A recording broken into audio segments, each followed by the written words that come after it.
Ladies and gentlemen, I'll very briefly talk about the role of Pakistan Navy in the defense of Pakistan during this particular crisis.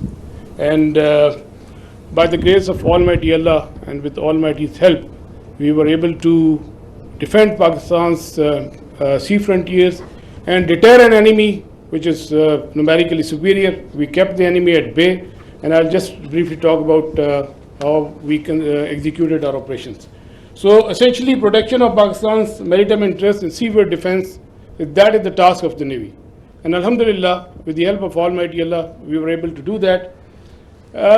On any given day of the year, we maintain perpetual readiness. And what that means is that our ships and submarines, they are stocked up, all the military logistics are stocked up. And for us, the transition from peace to war is not only swift, it's almost invisible. And when this false flag thing happened in the Indian illegally occupied Jammu and Kashmir, we immediately mobilized and we completed the operational deployments of Pakistani Navy fleet units and also the coastal command units in a matter of hours. Our submarines, our ships and aircraft, they were in their respective areas where they were supposed to be, and we were ready to thwart any aggression from the sea. And go on to the next slide. Ladies and gentlemen, maritime domain awareness, that is essentially to know what is happening in your area of interest. That is critical for the naval operations. And I'll just briefly talk about that, because to generate any response, you need to be aware of the happening in your area of responsibility. And we were maintaining 24/7 vigil at sea. And okay. A couple of days back, there was a hype. You heard about INS Vikrant approaching Karachi. And I'll just briefly tell you that we were keeping a very close eye on the activities at sea. And this is essentially the Indian Navy surface disposition throughout these days. They had a couple of ships in this particular area. They were moving around in this area. And then there's a ship off Salala, which is operating over there. And this is the much talked about the Indian carrier. We were monitoring it right from the day one. On 30th of April, it was here. Then it moved up here. Subsequently, it moved up here. And on the night of 6th and 7th May, it was back, close to Ratnagiri, very close to Mumbai. And then on 9th May, it was here, essentially 400 nautical miles away from Pakistani coast. And again, then it retreated back close to Mumbai. So we were keeping a very close track on this particular carrier movement. And there was no cause of concern at any time. If the carrier comes closer to 400 nautical miles and even closer, that essentially simplifies our problem. So we were the Pakistan Navy Maritime Air Arm in coordination with the strike component of Pakistan Air Force. They were cockpit ready to generate any kind of response at that time, at all times. And I was in constant communication with the Deputy Chief of Air Staff, Air Vice Marshal Aurangzeb at all times, and we were just ready. If there is any aggression from the sea, we were there to respond effectively. And let me say another thing.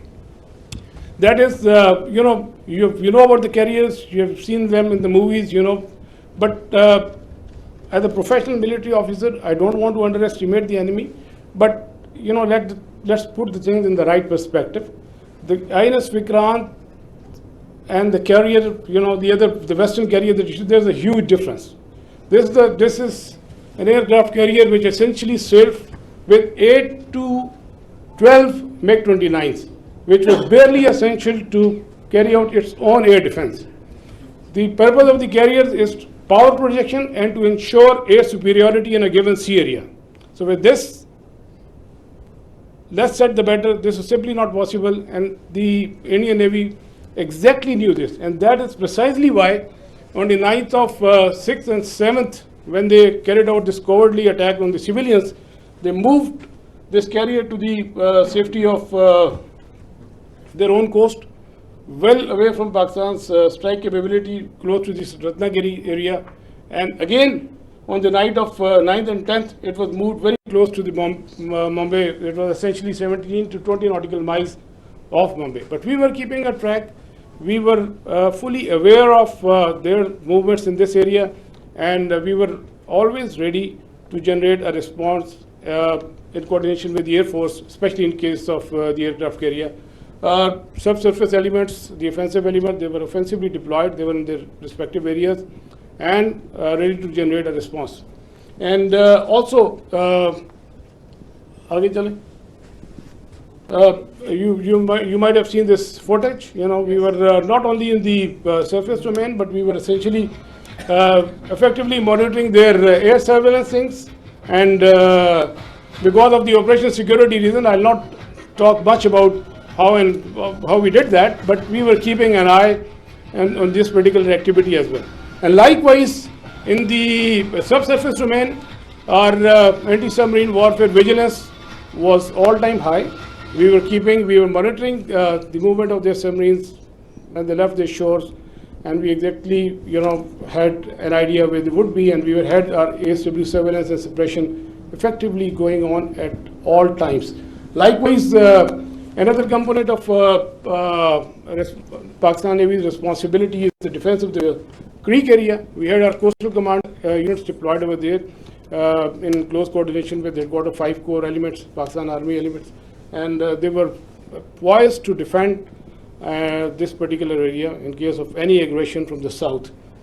Another important component is the protection of ports and harbors. You have just heard the DG ISPR talked about the subconventional threat that we witnessed. There was a surge in another part of the country, and we were, there were real-time apprehension that there may be a surge. So we ensured the protection of all ports and harbors of Pakistan, and coastal command elements, they effectively played a very, very important role in this. And just to mention that on the night of 6 and 7, when they carried out the attack on Pakistan, we were fully ready to respond to any aggression from the sea. We were just ready, and but the enemy chose not to come over. It was essentially not a matter of choice. I would say it was a matter of compulsion, because enemy fully understood the cost it would have incurred had it ventured from the sea. And likewise, वापस जाइएगा, go back please, go back.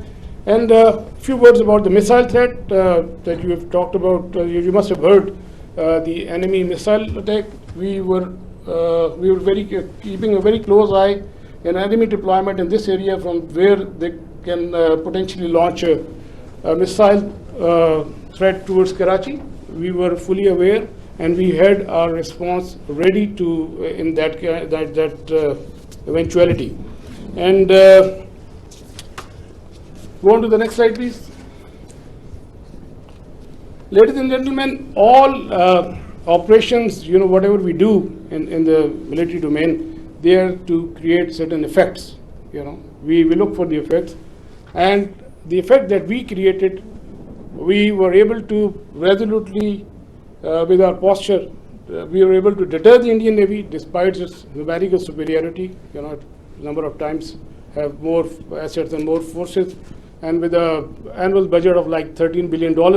So Pakistan Navy, with its potential, with its posture, with its capability, was effectively able to deter the Indian Navy from doing any venture from the sea, alhamdulillah. And that is very, very important.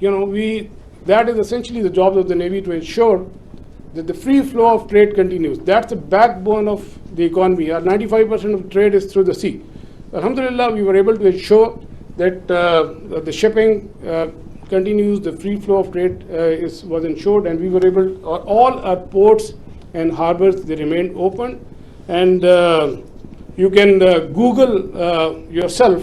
So what was the case on the other side? You can Google about Kandla and Mundra, and there was some disruption, but that you can check for yourself. But alhamdulillah, we were able to effectively ensure this. Next. We had a wonderful inter-services synergy, very effective communication, and like I said, I was in constant touch with the DGMO and the Deputy Chief of Air Staff Operations. At all times, we fully coordinated our operations, and alhamdulillah, And I think that's really successful for execution of maritime operations. आगे चलें.